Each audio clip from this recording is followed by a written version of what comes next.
Let the trash talking begin. These guys didn't wait but 2 whole days to start running their mouths. First, it was Jeremiah Smith, former Hollywood Chaminade wide receiver who is a superstar at Ohio State, the Ohio State University in the beautiful, dreary, gray, depressing city of Columbus, Ohio. And now you got Kaydon McDonald, defensive lineman for Ohio State. Both of these guys are already talking. I mean, it is almost like these teams cannot help themselves but to talk. And look, I get it. You might come from a background where trash talking is great. Typically, you do it on the field because if you do it beforehand and you do it publicly through the media, well, now you got a lot to live up to. Like you have got to back up your talk with action. And I think we just learned this past weekend that talking before playing the Miami Hurricanes might not just be the best idea. But hey, if they want to do it, I'm all for it. I know what the Miami Hurricane players are going to do: take notes, remind themselves, and have it on screenshots in their phones like Ruben Bain. And then the game comes and we'll see what the hell happens. Let's talk about this. Welcome back, everyone, to another edition of Hurricanes Unfiltered, powered by Come On Now, the podcast. I am your host, Rudy Rodriguez Showman. Hit that like button and subscribe to the channel. Ring that bell, man. We appreciate y'all supporting this channel. We are about 140 subscribers away from 13,000. Help us get there, man. I really want to get there before the new year. Let's kick in the new year the right way. Get us to 13,000 subs. Made a lot of changes with this channel this year, these last few months, trying to switch courses. And I appreciate y'all's support. We did do our weekly live tonight at 9 p.m. Had about 80 people or so in the room. I thank y'all for jumping on board and checking it out. And for those callers and even the ops, the people that are for Ohio State who want to jump in our chat and want to try to troll for an hour and a half, I welcome it, man. You were open to come on my chat, to come in to call in. You don't do it. I mean, that's okay. I understand. But here we got Jeremiah Smith, who today said that, talking about the 20 years or so and how this has been talked about for so long. Well, like Jeremiah Smith, bro, you weren't even born yet, when this game happened. And, um, you know, he says Miami fans are still worried about the 2002 championship and that he'll bring physicality, da da da da da, blase, blase. And then, of course, he says that, they're going to show us. He's going to show us, so specifically, they're still worried about 20 years later. We got something coming for them on New Year's Eve. This is Jeremiah Smith, the South Florida boy who damn near went to the University of Miami. In fact, from what I've heard, was going to go to the University of Miami and sign with Miami the night before he actually decided to finally sign and keep his commitment to Ohio State. Now, again, he's from South Florida. He wants to talk some shit. You can go right ahead, my fine sir. We all know you're a great, great player. And look, I'm gonna be real. I don't expect to shut down Jeremiah Smith. That dude just gets numbers. But it's not about shutting him down. It's about limiting him. And however the Miami Hurricanes need to limit him, they need to figure out a way to limit him.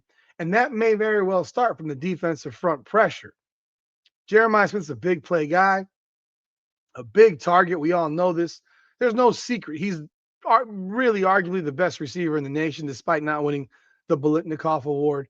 I stand on what I said. I think Malachi Tony's a better overall player because his all-round ability is greater than that of Jeremiah Smith, in my opinion. But as a wide receiver, look, Jeremiah Smith is second to none. He takes a backseat to nobody. Big play, big catches, big body. Great player, man. He's a great, great player. He would probably be a top 5 pick if he was able to enter the NFL draft this year. Probably would have been a top 5 pick last year. And he's absolutely going to be a top 5 pick next year after his junior season when he will, without a doubt, enter the NFL draft. But again, There's a lot of ways to say certain things without coming across a certain way, and he's chosen to take that direction of a Trey Zun or a Ruben Owens. Not really worried about these guys. Not worried about these guys. Blase, blase. Not worried about guys. You got something coming for us on New Year's Eve. I appreciate it. I would expect nothing less from you. But I'm sure the players for the Miami Hurricanes are taking notes of what Jeremiah Smith has had to say. And they're probably putting it in their box to lock and key and remembering, look, he's had some stuff to say. And I'm sure he will be a major part of the Miami Hurricanes, game plan defensively and slowing him down in some capacity. I have bigger concerns, honestly, though, with their tight end. I mean, when it comes down to it, because Miami hasn't really faced too many top shelf tight ends. And I think the tight end play is going to be a major part of Ohio State's offense. That said, Jeremiah Smith's the first one. And now you have another one that followed suit. Defensive lineman Kaydon McDonald. This guy says, at least he says this. At least he says this. Miami is a good team. At least he started off with that. I mean, because Trey Zun basically said that we suck and said that Ruben Bain stinks and blah, and all that stuff. Haven't watched film on him yet, but we're good. We'll be fine. Not really worried about him. Maybe you should have been worried about him. Maybe you should have been worried about him, Mesidor, Scott, Blay, Moten, all them dudes. Maybe you should have been worried about them. So this man says Miami's a good team. The preparation I put in, I feel like I won't be blocked. So whatever they've got for us, we are coming. Okay. Well, let me let you know something, Mr. McDonald. Because did you watch the Texas A&M game? That was a defensive line that had the most sacks of any team in the country. That was a defense line in the defense that had the most sacks of any team in the country, more than y'all. Your defense does not force a lot of turnovers. Miami has a major advantage in forcing turnovers this season. So you say all this to say what? You can't be blocked. You won't be blocked. Well, your college stats this year, you had 57 total tackles this season from the defensive tackle position. You've got 8 tackles for loss, 3 sacks, 2 forced fumbles, and a fumble recovery. Ruben Bain has more tackles for loss this season than Kaydon McDonald has his entire collegiate career. Kaydon McDonald's played 3 seasons at Ohio State. He played 4 games as a freshman, 16 as a sophomore, and 13 so far as a junior. This is his best season by far. He's got 10 total tackles for loss and 3 total sacks his entire career. 3 total sacks and 10 tackles for loss.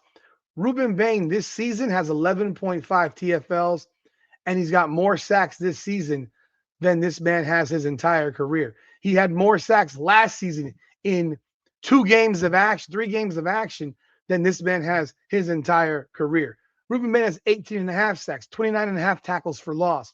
Like, this is a comparison of, just a guy to a superstar. And I don't know, again, Cassius Howell was a guy with 11 and a half sacks coming in, considered one of the most elite defensive, pass rusher and defensive linemen in the country. I know you play a different position. You're playing defensive tackle. But did you see what happened to the middle of Texas A&M's defensive line? It got caved in. It got caved in by the Miami offensive line. Texas A&M could barely get near Carson Beck.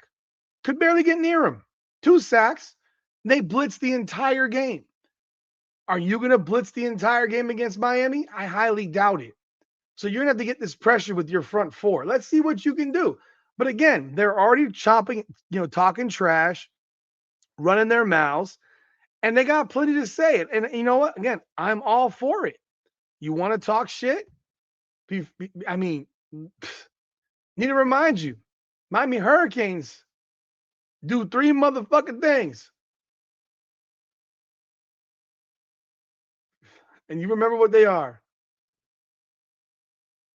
Hit stick, bust dick, talk shit. Hit stick, bust dick, talk shit. That's what Miami does. But we'll do that during the game, not before the game. There's no reason for us to do that, for the players to do that. Why should they try to give you some added motivation? Again, I get it. Ohio State is eternally confident. You want to know what happens when you do a lot of shit talking before a game? You're eternally nervous. You are not confident. You are someone who is overcompensating for your concerns. Because if you had so much confidence that you could do all of this, you don't have to say anything. You just do it. And I know Ohio State has an excellent defense, number one defense in America, yardage, points, the whole nine.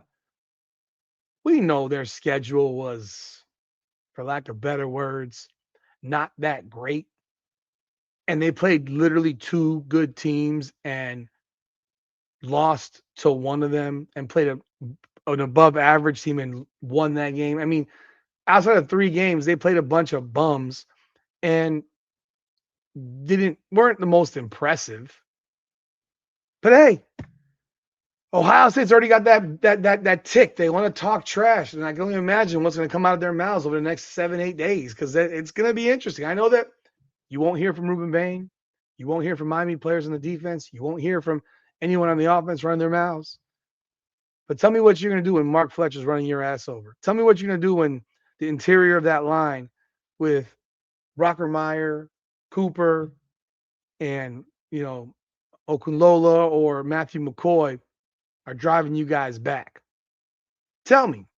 Because if you watched film, you saw a Miami team that just gashed up the middle. And I know that Ohio State doesn't have an adjustment, more than likely to stack the box. I have a feeling that we're going to see a lot of box stacking once again and daring Carson Beck to beat them. But then we'll bring out Gerard Pringle and he'll hit the edges. So while you're stacking interior-wise, we're hitting out the edge. Carson Beck's hitting a slant pass, hitting a short route, hitting a bomb, hitting something. But man, we're getting ready, man. We are 8 days out. It is now after midnight on December 23rd, 2 days before Christmas. Merry Christmas to everybody. We'll have more content before then, but Merry Christmas as always. Thank you to everyone who jumped on board. But yeah, Ohio State's already. Jeremiah Smith, homeboy better be ready to ball. I know how good he is, but he better be ready. Because it would be a real bad look if the boys from Dade County and Broward County busted his ass in the Cotton Bowl. Because you goddamn well know this shit is not business. It's personal in so many ways. That's all I got. Y'all let me know y'all thoughts in the comments. Hit that like button, subscribe to the channel, ring that bell. It's Hurricanes Unfiltered, powered by Come On Now, the podcast. Come on now.